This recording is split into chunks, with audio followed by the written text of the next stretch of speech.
The Lord be with you. A reading from the Holy Gospel according to Matthew. Jesus spoke to his disciples, "Do not be called Rabbi. You have but one teacher, and you are all brothers. Call no one on earth your father. You have but one Father in heaven. Do not be called master. You have but one master, the Christ. The greatest among you must be your servant. Whoever exalts himself will be humbled, but whoever humbles himself will be exalted." The Gospel of the Lord. Praise to you, Lord Jesus Christ.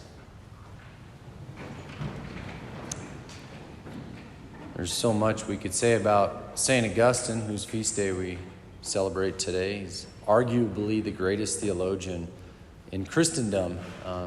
You've got great thinkers like Aquinas, but he builds off Augustine, and Augustine was treading new ground as well. I mean, they really hadn't applied reason into the faith like they had with Augustine. He really used his mind to unlock the mysteries of the faith. And so we could say a lot about him. He wrote extensively, and a lot of our theology and understanding of Christ and comes from Augustine in a lot of ways. We owe him a lot.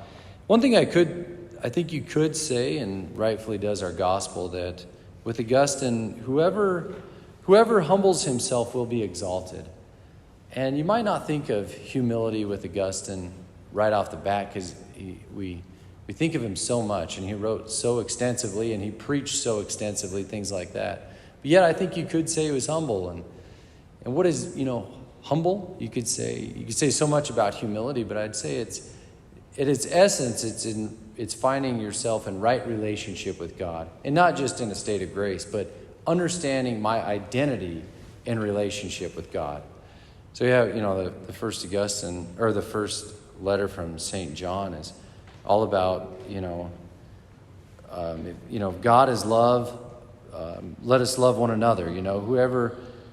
Whoever is without love does not know God, for God is love. Like, that relationship with God is why we exist, is how we exist. And that relationship is love. So to the degree that we understand that and live out of that, that's humility in a true sense. So Augustine, guys like him, they're not just out there putting their best foot forward. Look at me. They're living authentically with who they are. They're the good, bad, and ugly. One of Augustine's greatest works is his Confessions.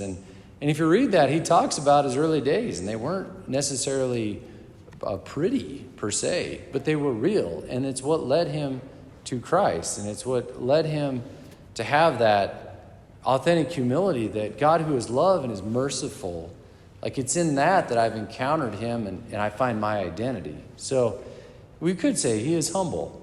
And in that humility, he's now exalted. He's a doctor of the church. He's one of the fathers of the faith. All right, so in that, we have this gospel that, Jesus says, "Do not call anyone rabbi. Call no one on earth your father. Call no one master." But yet, and a guy like Augustine, we call him all those things in a sense. We can call him that and others that insofar as they participate in the fatherhood of God, or they teach about Christ, who is the teacher. They're always pointing to someone else, who's God.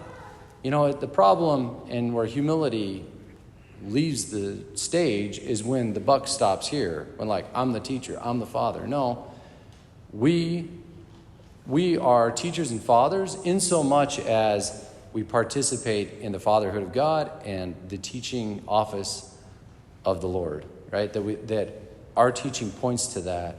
Whoever, all of us. So anyway, that's where humility is ultimately found, and we should strive for is finding our relationship, our identity in relationship to God, who is love, who is merciful as well.